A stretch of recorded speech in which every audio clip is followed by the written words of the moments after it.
Assalamualaikum warahmatullahi wabarakatuh. Berjumpa kembali dengan saya, dan pada pertemuan kali ini kita masih akan membahas bab mengenai persamaan dan fungsi kuadrat. Untuk materi kali ini yang kita bahas adalah mengenai menentukan akar-akar dari persamaan kuadrat dengan menggunakan metode pemfaktoran. Tujuan pembelajaran dari pertemuan kali ini yaitu memahami maksud dari akar-akar persamaan kuadrat. Yang kedua itu adalah menentukan akar persamaan kuadrat dengan metode memfaktorkan. Nah, akar dari suatu persamaan kuadrat adalah nilai-nilai X yang membuat persamaannya menjadi 0. Maksudnya apa sih? Nah, di sini itu ada sebuah persamaan nih, persamaan kuadrat, yaitu x kuadrat min 4x min 5 sama dengan 0.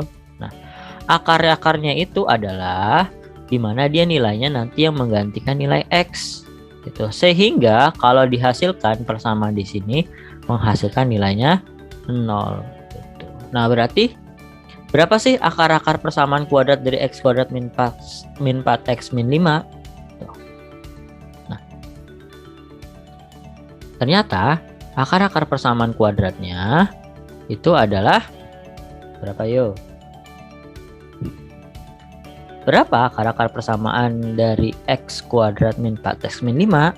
Nah, ternyata akar-akar persamaannya itu adalah x sama dengan 5 dan x sama dengan min 1.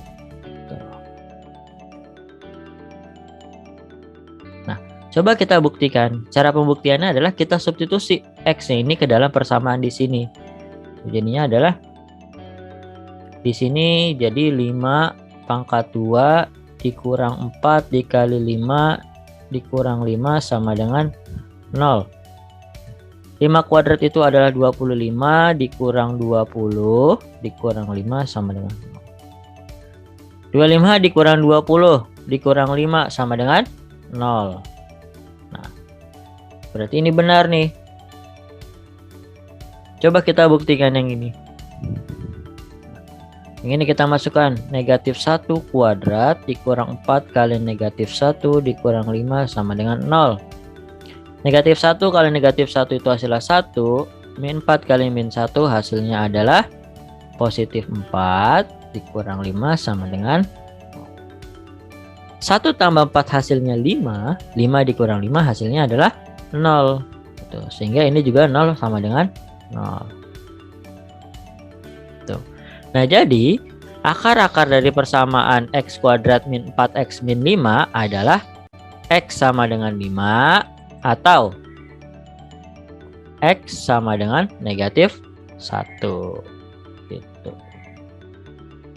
Nah, bagaimana sih kita menentukan bahwa dia akar-akarnya itu adalah x sama dengan 5 atau x sama dengan min 1. Nah, di sini kita lihat.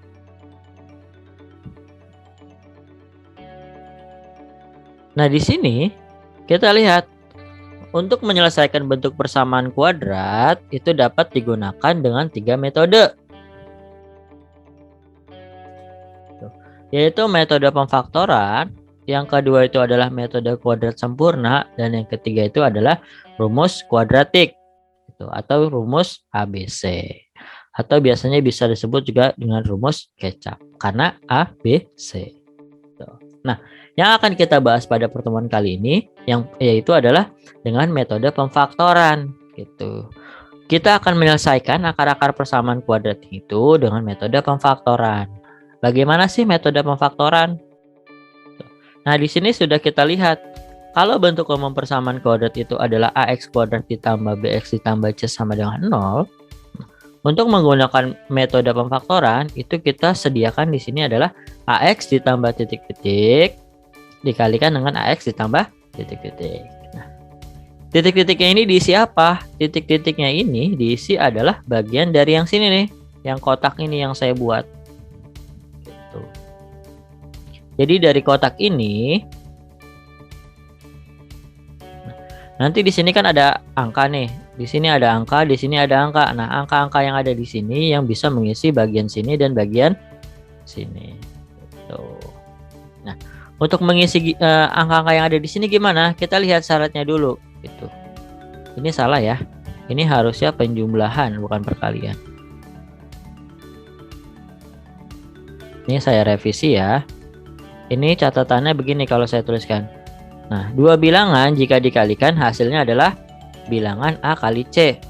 Tapi bilangan itu kalau ditambah hasilnya adalah bilangan B. Gitu. Seperti itu untuk mencari yang ada di sini. Coba kita buktikan saja dari contoh soalnya. Oke, kita ke slide selanjutnya. Di sini contohnya, tentukan akar-akar dari persamaan x kuadrat min 4x min 5 sama dengan 0. Tuh. Nah, kalau bentuknya seperti ini, yang pertama kali kita kerjakan adalah kita tentukan dulu nilai A, B, C, dan juga nilai A dikali C. Di sini kita lihat nilai A-nya itu adalah yang ada di depan variabel x kuadrat. Nilainya 1. Nilai B yang ada di depan variabel X yaitu min 4. Sedangkan nilai C itu ada yang konstantanya atau angkanya saja. Nah, kalau sudah menentukan ini, baru kita tentukan nilai A dikali C. Gitu. 1 kali negatif 5 hasilnya adalah negatif 5.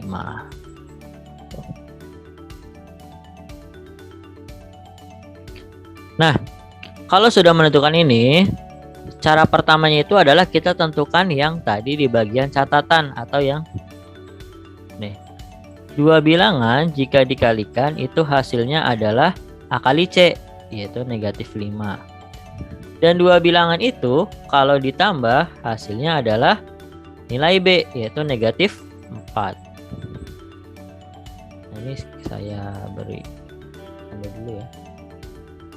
Ini pertamanya kita tentukan ini dulu. Pertamanya tentukan ini dulu.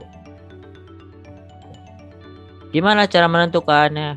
Nah, kita lihat dulu nih opsi-opsinya. Opsi-opsi dari perkalian yang menghasilkan 5. Gitu.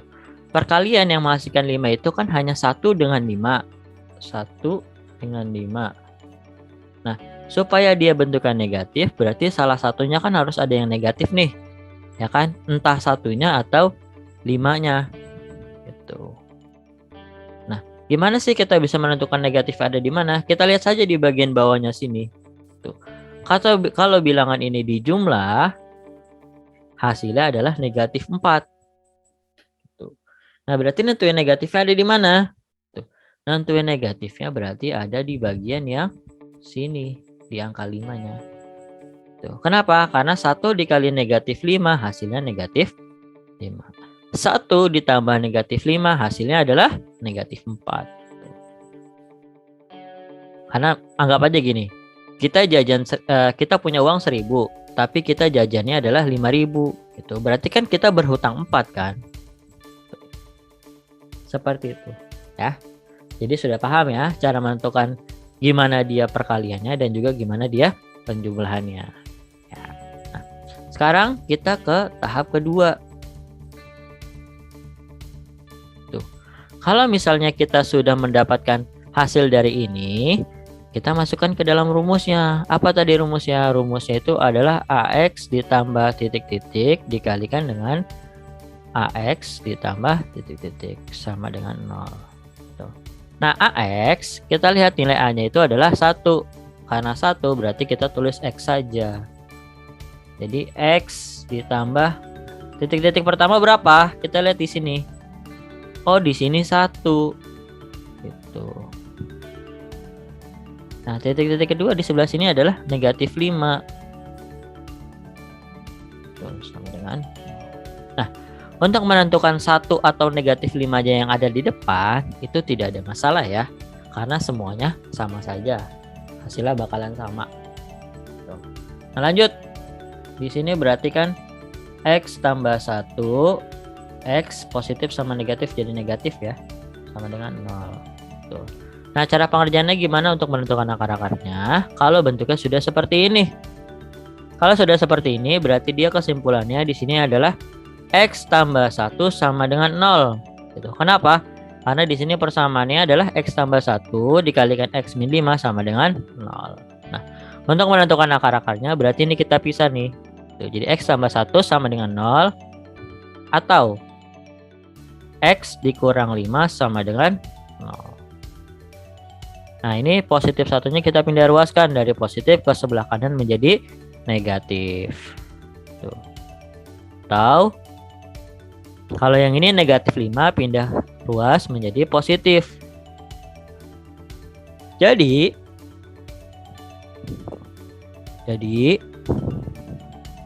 akar-akar persamaannya itu adalah X sama dengan min 1 atau X sama dengan 5.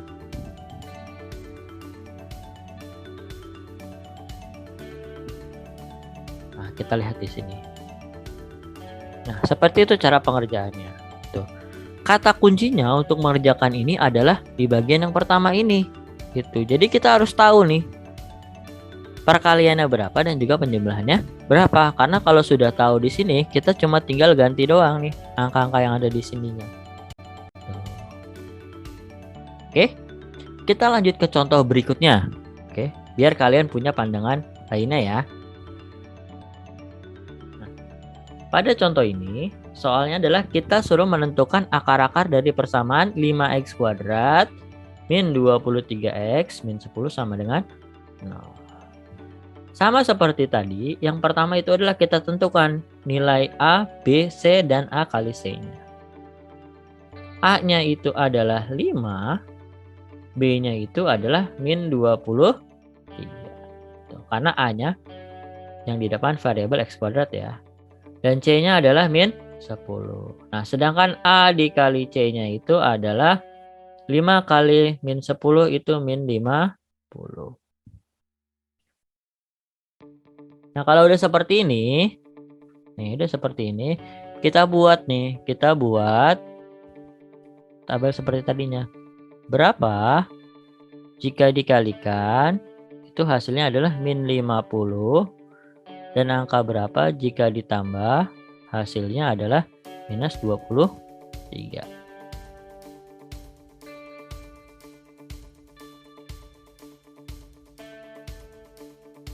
Nah, kira-kira berapa itu? Karena ini tahap paling pentingnya nih di sini nih. Ini tahap pertama adalah tahap paling pentingnya. Ya. Kita lihat perkalian yang menghasilkan minus 50. Kita coba buat dulu di sini.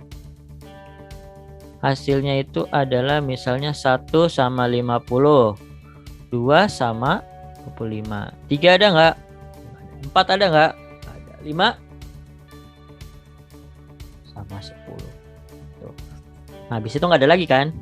Ini adalah perkalian yang menghasilkan nilai 50.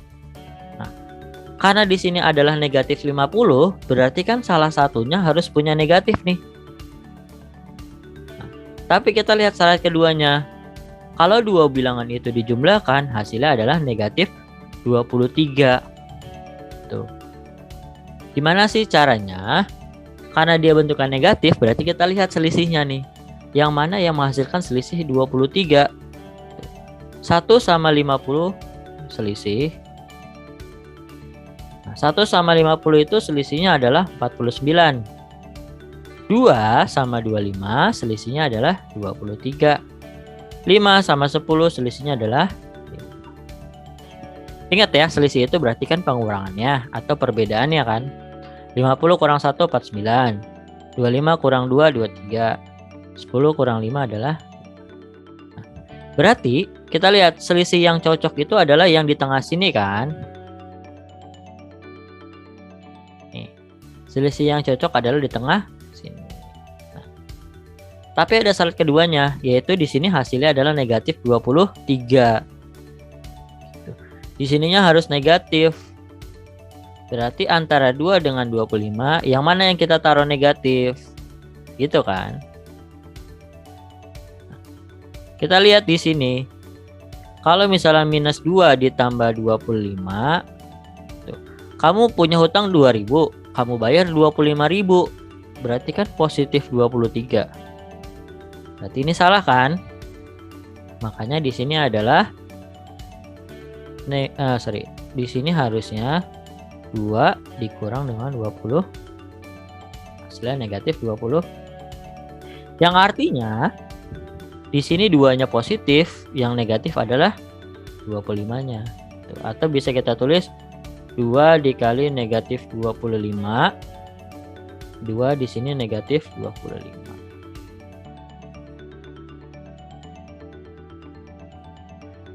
Nah, step pertamanya sudah kita ketahui nih.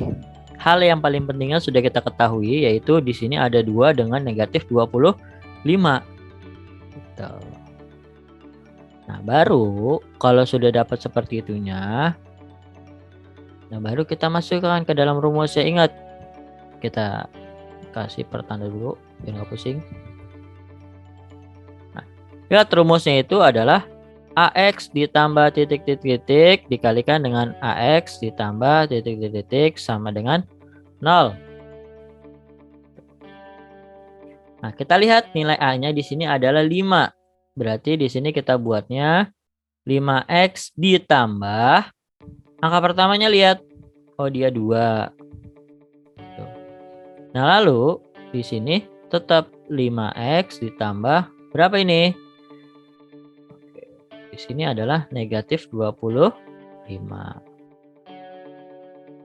Nah, jadinya adalah 5X ditambah 2. Di sini 5X karena positif sama negatif jadi negatif aja ya. Nah, karena sudah berbentuk seperti ini, nih. Sudah berbentuk seperti ini. Udah, kita tinggal cari akar-akarnya aja. Dengan cara seperti apa? Kita lihat di sini semuanya adalah sama dengan 0. Berarti kita buat yang pertama itu adalah 5X ditambah 2 sama dengan 0. Atau 5X min 25 sama dengan 0. Nah, ini kita selesaikan yang kiri dulu ya. Positif 2-nya pindah ruas. Jadinya negatif 2. Karena positif pindah menjadi negatif. Tadi syarat untuk akar-akarnya itu nilainya harus X saja kan. Sedangkan di sini nilainya masih ada 5. Berarti di sini kanan dan kirinya kita bagi dengan 5. Tuh, 5 dibagi 5 hasilnya 1 atau X saja.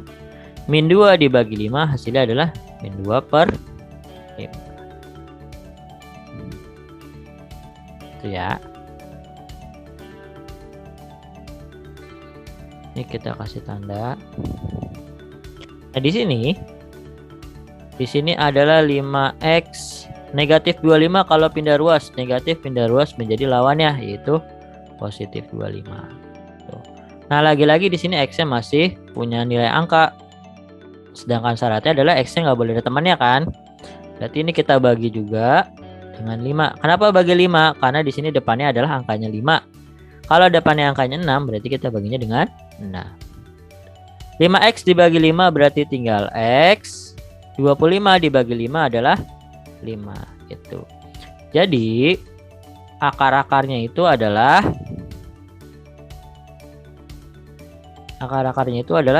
X sama dengan min 2 per 5 atau X sama dengan 5 gitu. Jadi mau dia angka yang ada di depan variabel X kuadratnya itu adalah 1 ataupun angka lainnya, itu cara pengerjaannya seperti ini saja gitu. Jadi yang dari utama itu adalah kalian harus tahu nih di step pertama ini kata kuncinya ada di sini. Kalau sini sudah tahu berarti cara pengerjaannya mudah kan? Tuh. Nah, kita lanjut ke contoh yang terakhir. Nah, ini adalah contoh terakhirnya dari menyelesaikan akar-akar persamaan kuadrat dengan metode pemfaktoran.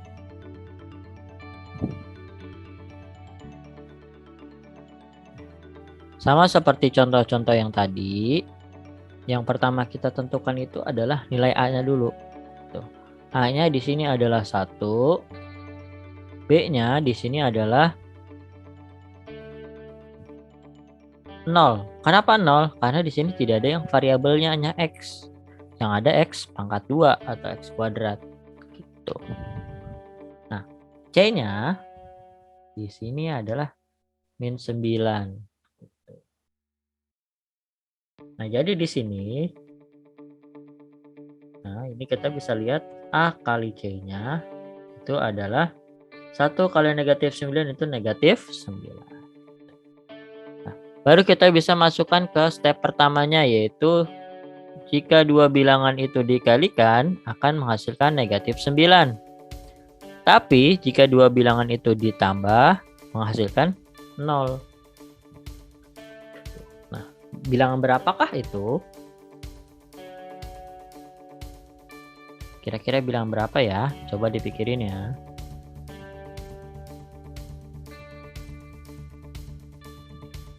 Nah, sama seperti tadi, untuk mencari 9 itu kan kita lihat perkalian ya. 1 dengan 9.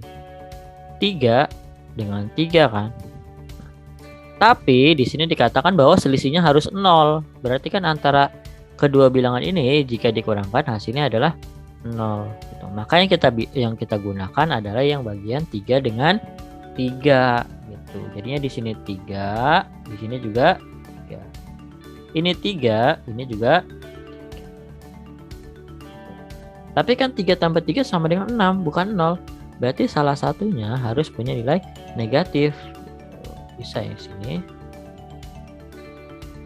Tuh, karena negatif 3 dikali 3 hasilnya negatif 9. Negatif 3 ditambah 3 hasilnya adalah 0. Nah,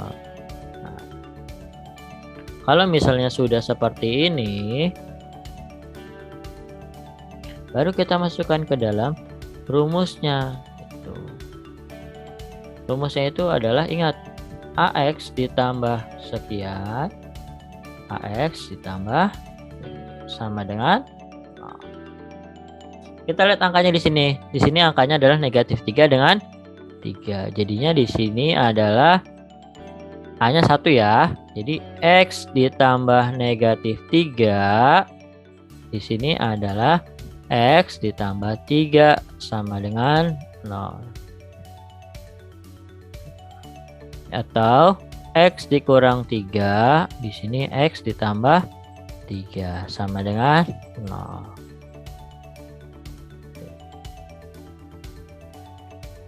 Nah, di sini sudah bisa kita buat sendiri-sendiri nih. X min 3 sama dengan 0 atau X tambah 3 sama dengan 0. Min 3 kita pindah ruaskan menjadi X sama dengan positif 3. Nah, ini bisa kita pindah ruaskan menjadi negatif 3. Karena positif lawannya negatif. Negatif lawannya positif. Jadi akar-akarnya atau akar-akar persamaannya itu adalah X sama dengan 3 atau X sama dengan negatif 3.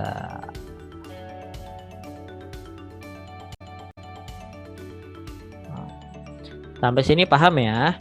Jadi untuk penyelesaian akar-akar menggunakan metode pemfaktoran, caranya seperti ini. Dan ingat, yang dituliskan pada daerah sini sama daerah sini itu adalah angka yang ada di sini nih. Itu bukan angka yang ada di sini. Itu kebanyakan atau fatal dari orang-orang dalam mengerjakan metode pemfaktoran itu adalah dia ambil angkanya yang dari sini. Nah, jadi bisa dipahami ya. Nah, jadi seperti itu penyelesaian dari akar-akar persamaan kuadrat dengan metode pemfaktoran. Ingat, yang tadi syarat pertamanya itu adalah kita harus menentukan dulu tuh angka berapa atau dua angka jika dikalikan hasilnya adalah A kali C, dan dua angka itu jika ditambah hasilnya adalah B. Nah, itu adalah kata kunci untuk mengerjakan atau menyelesaikan dari akar-akar persamaan kuadrat selanjutnya. Jadi itu mohon dipahami bagaimana cara mengerjakannya atau bagaimana cara mencarinya. Karena ini untuk berguna pada materi selanjutnya. Dan untuk pertemuan selanjutnya, materi yang akan kita bahas itu adalah penyelesaian akar-akar persamaan kuadrat dengan metode yang lainnya, yaitu metode kuadrat sempurna dan metode rumus ABC. Sekian dari saya. Sampai jumpa lagi di lain kesempatan. Assalamualaikum warahmatullahi wabarakatuh.